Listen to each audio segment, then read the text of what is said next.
Good afternoon.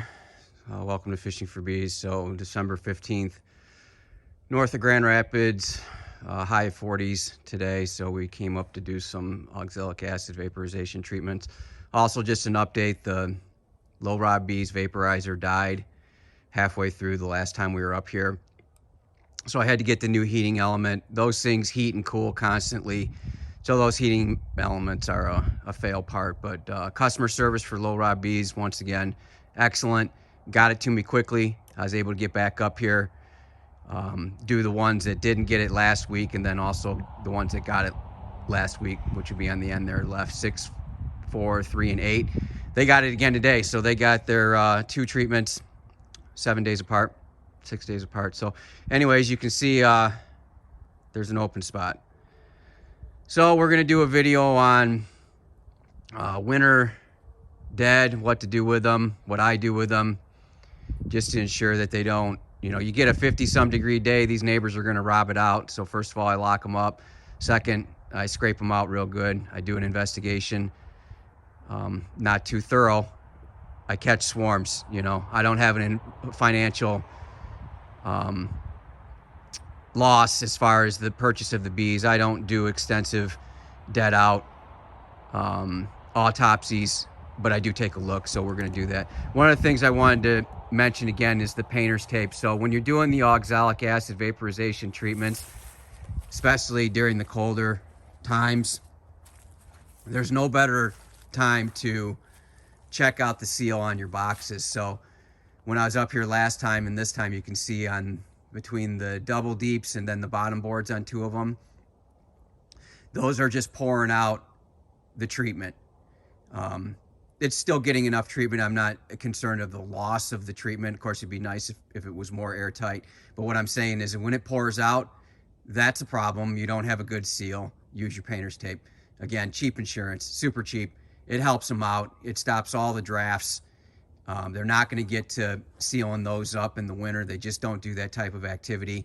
And then you got to remember, with the summer and winter, there's differences in your boxes. Your boxes expand and contract, and they're contracting during the winter, and you're going to see a lot of open spots. So painter's tape, it's your friend. Anyways, let's get to this autopsy. So before we get started, let's do a history on 9. 9 was a late season swarm catch for somebody else 3 years ago, and they couldn't get to it, and it was approaching, I want to say, late September, almost October, and they hadn't been able to even get it out of a jester box. So they said, anybody want to try and take care of this on Facebook? They were just too busy, and they did the right thing. You can't leave them in a jester box in Michigan over the winter. So I went and picked it up. It was a 5 frame. I think I had some donated frames. It went in the first winter as a single, came out limping. I was fortunate that I had some colonies that I need to knock back with my swarm management. Again, I don't split, I donate. So I was able to give it a lot of brood and a lot of help. And then it actually went into honey production. Overwintered last year as a double deep, and this year it perished. So I didn't see any activity at the door. I did give it a treatment. So you're going to see some white powder on these bees. This is the bottom box, and it was light. Then this is the top box, and I hope I don't have that backwards.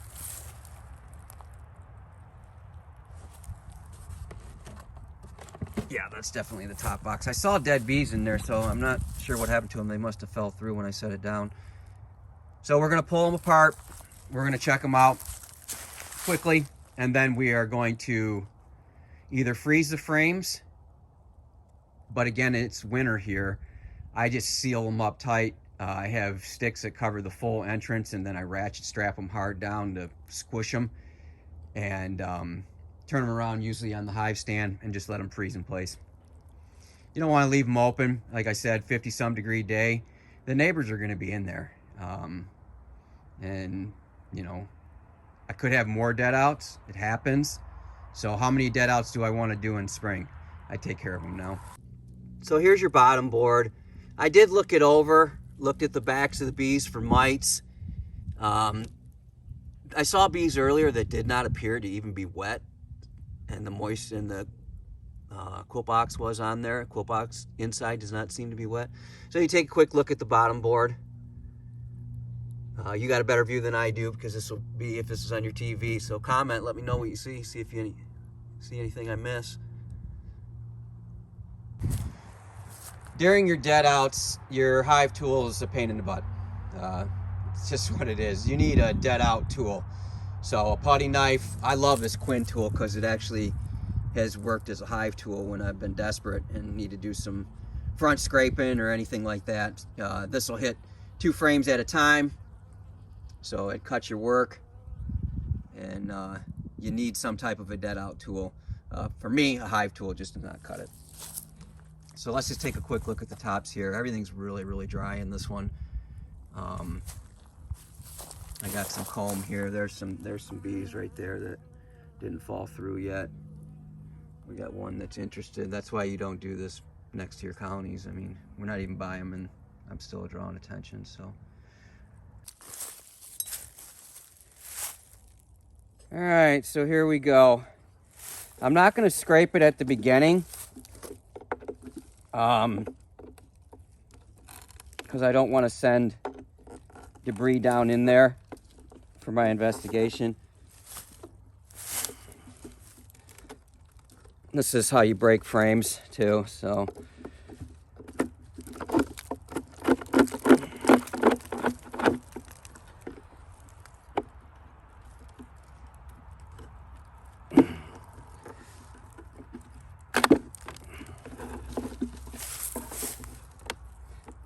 There's some frames in here that I want to get rid of, that I don't even want to use for swarm traps, but I'll wait until the spring to do that. So propolis in the winter, man, it can be something else. We'll get these cleaned up.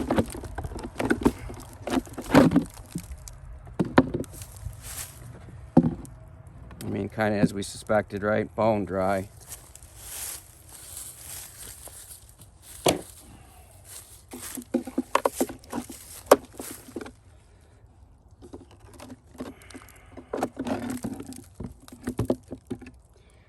I'm shocked how dry these are this early in the winter.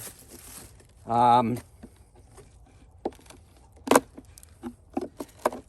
of the things that could have happened is it could have got robbed on the bottom box. They just didn't get deep. So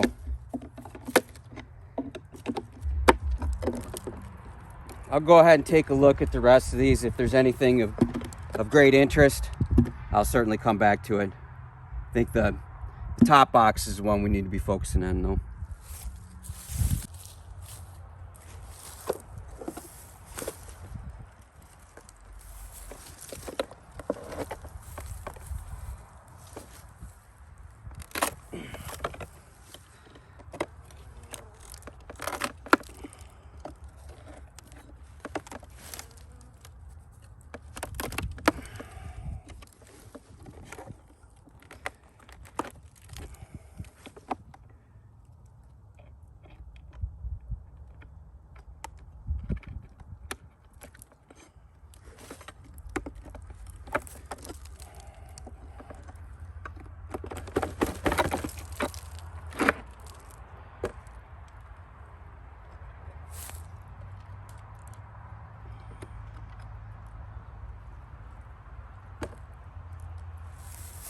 All right, so no great discoveries in the bottom.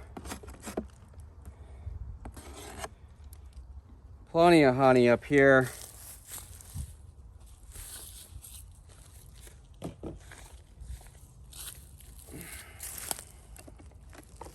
Broke a frame. And of course it's full of honey.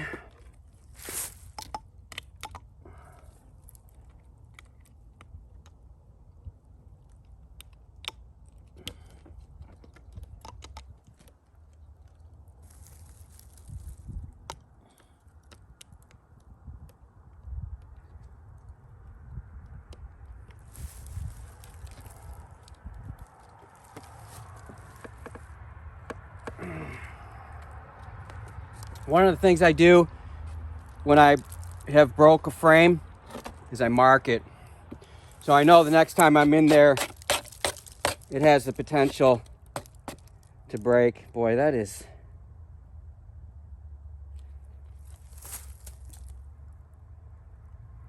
some of the darkest honey I've seen. Well, they were up here in this second box.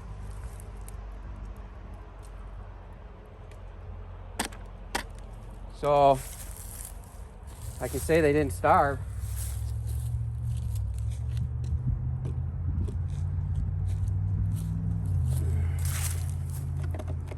One of the things I'm not the biggest fan about autopsies is you get through them and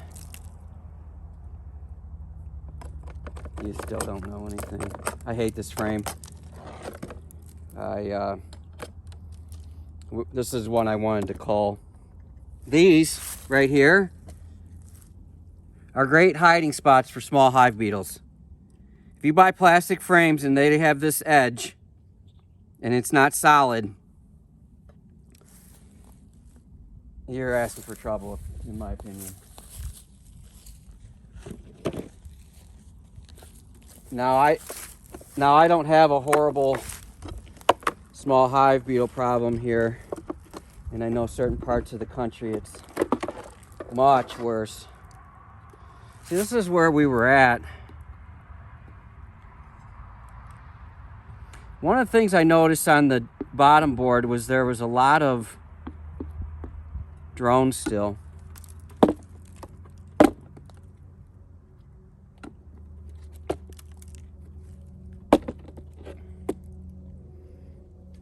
A lot of butts, right? So a lot of butts hanging out of the cells. That tells you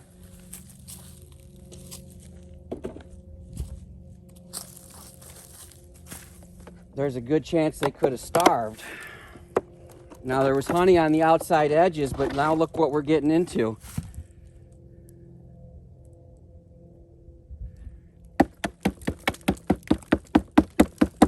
No honey. Spotty brood. Looks like we had a... No, those are butts. I was going to say, looks like we might have had somebody emerging that didn't make it out. But those are all butts. Look at this. Butts. Don't get too crazy trying to get them all out. Although I'm having better luck than I normally do, so we'll do our best.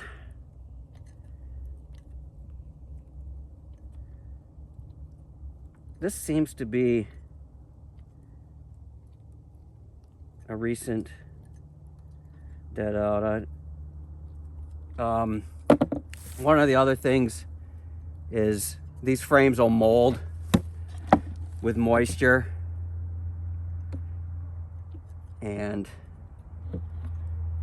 bee carcasses, and so you want to get rid of anything of that stuff that's going to rot. The honey's good.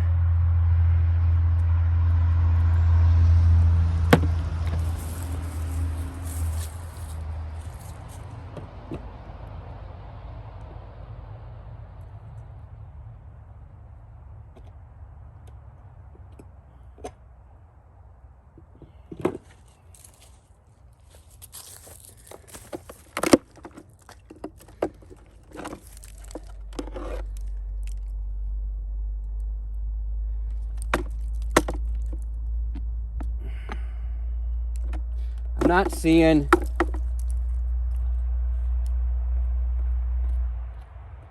winter brood. Enough brood that indicates they were even serious about surviving the winter.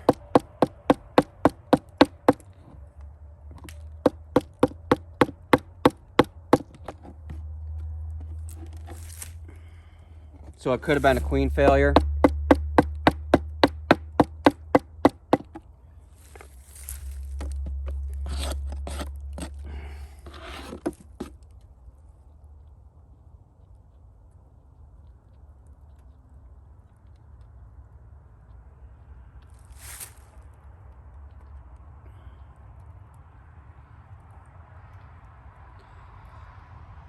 Next year, when you use these frames again, they will be cleared out. I do not have a problem with using bee butts in my swarm traps either. It's just more evidence that a colony once lived there.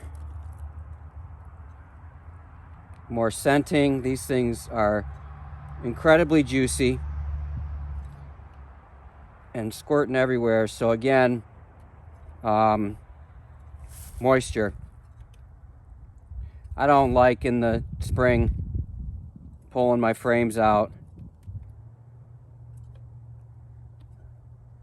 of my deadouts and having them full of mold.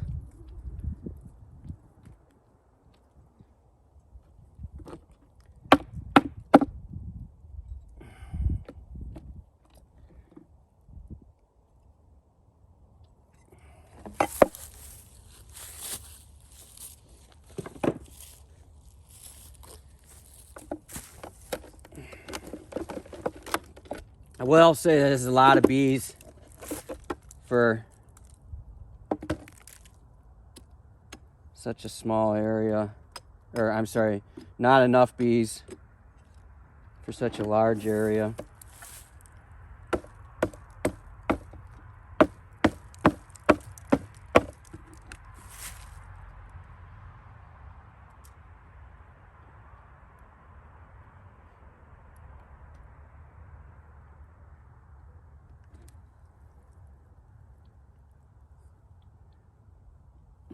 So it seems like it's going to be there's mold, right?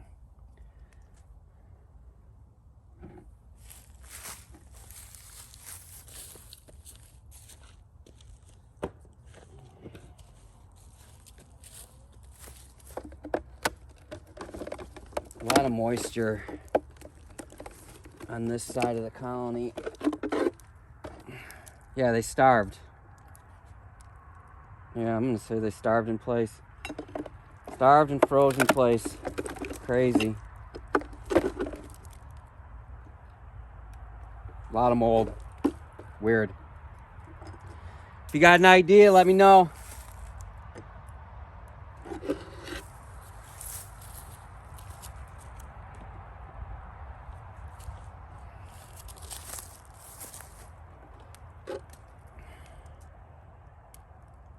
Man, that's a lot of mold. I don't like that.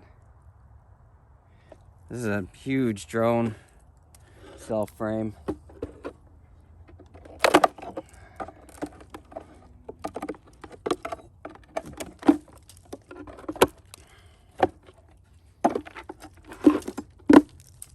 I might have been late with the quilt box for this one.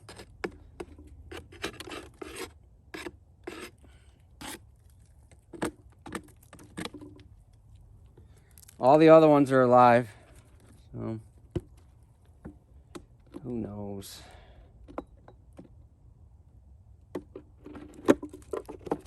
So here you go. Here's the deadout back on its stand. Queen failure. We're starved in place just because not enough bees to keep it warm. It's just a weird one. There was significant amount of moisture. It'll be there. Significant amount of moisture to cause molding, but that can happen really, really quick. I don't think that molding happened while they were still living in there. I think it happened after they died. So anyways, this is what I'm gonna do. This is the plan. Is it the best plan? Probably not, but it's better than leaving it and letting it rot in place, because that's what you're doing. You're letting it rot. So I have it flipped. I just do that in case on warm days the bees are going to focus on the front, because that's where all the colony entrances are, so I flip them. I'm going to put a piece of tape on there just to secure it up a little bit more from early spring ants, flies, stuff like that. We took out our burlap wood chip pillow. The quilt box is back on top. Vent in the front, vent on the side. The lids are going to go on. The reason why I'm doing that is you still want this to get air, right? You want to stop the molding, you want it to dry. You seal it up super tight and it's just going to get worse. So I'm not sure if those frames are going to be salvageable. They'll at least be candidates for robbing out in the spring.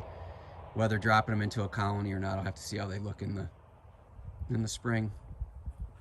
So anyways, there you go. Our first dead out. It happens, but I will encourage you to try and catch some bees.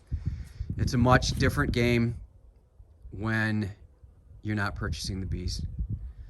It's as simple as that. It's much less emotional. It's obviously not a kick into the to the budget or anything like that. It just is what it is. You had fun catching them and they died. I had these bees for 3 years and they've produced a lot of honey.